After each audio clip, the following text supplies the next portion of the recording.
What's going on, everybody? Here to do yet another product review. So what I'm going to be reviewing are a set of buckles, actually a lot of buckles that I received from a now out of business seller based out of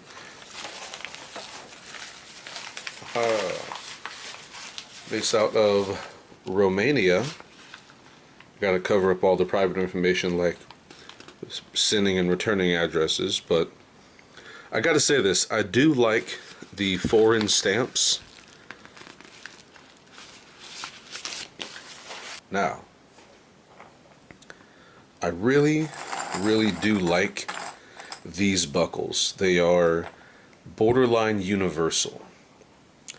And I say that because a buckle this size could go on most anything.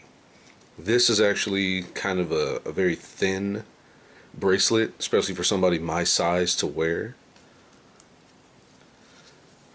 But if I wanted to make this again, I'd definitely make it a little bit wider, and I could use one of these buckles on it. Buckles this size generally for either very small straps or for things that are made for women, usually because women have significantly narrower wrist bones here, and you don't need something so large. For instance, this would probably be about the widest thing that I would make for a bracelet or for a watch band for a female. And for reference, see the marks here on my table. So this one here is a little over a half an inch, a little bit. And usually things for men, and especially things for straps and whatnot, they go closer to 3/4 of an inch at the narrowest to an inch. But these are really useful, because if I were to make this for something, say, made for men, case in point, a watch strap like this one here is going to be for an Apple Watch band. So hold on one second, my phone's getting loud.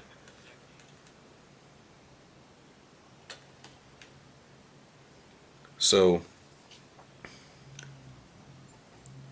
for instance, say a man's watch band, this here is for a 42 to 44 millimeter sized Apple Watch. This is just a bit narrower than this buckle here, which isn't really a problem, and I'll explain why. For a lot of watches, especially men's watches, it's most noticeable. The area where the buckle it goes is narrower than where it attaches to the watch band.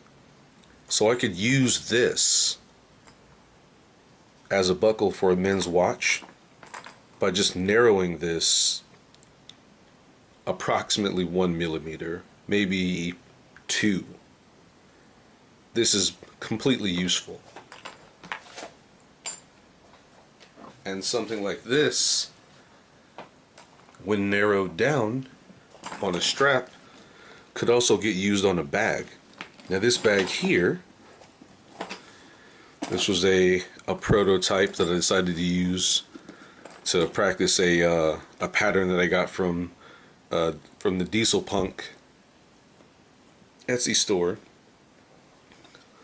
and you can see the videos for that particular channel on the YouTube channel niteKore. Link will be in the description. And these buckles here could also be used elsewhere. Now I chose to go with a larger buckle because that's all that I had, so I made the straps wider. But this buckle, though noticeably smaller, is not so much smaller that it couldn't go well with this bag. So these buckles here are borderline universal. They are very useful. So they can go on bracelets, watch bands, bags. They're all an appropriate size. One thing that I do like about them is this here. So this looks like a roller, but it's not. It's there for show.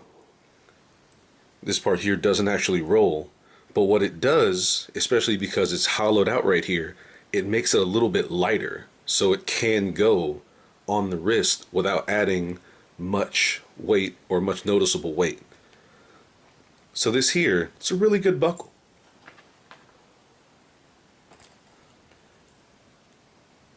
Now, because it isn't solid, could potentially, though over a significantly long period of time, could potentially be not as sturdy as something that's solid all the way through, or something that already has a roller, because the roller is going to take some damage before that wears through, if it ever does. But I see no real downside at all of these buckles, and I love the color. The color goes with most things. So you've got a slate blue, we've got a brown in the ostrich, that works.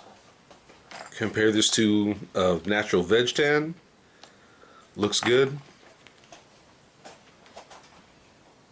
A tan or a khaki or a light brown, depends on what what you feel like calling different things.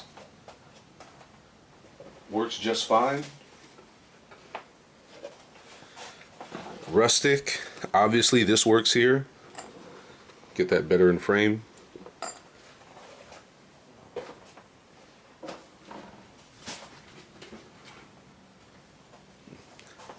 This here goes good with that. With a chestnut, it's one of these things. This style, and especially this color, this color of buckle works really well with most things. Now, what it won't go all that well with is something very brightly colored.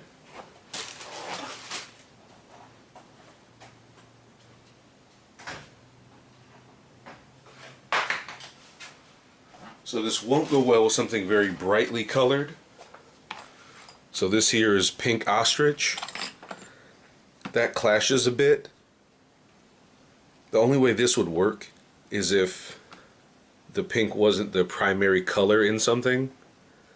And even then, these couldn't really be very close to each other. So if there were some accents, the rest of whatever the project would have been made of would have to be something closer to an earth tone or natural. Otherwise, the pink and the brass doesn't really work out.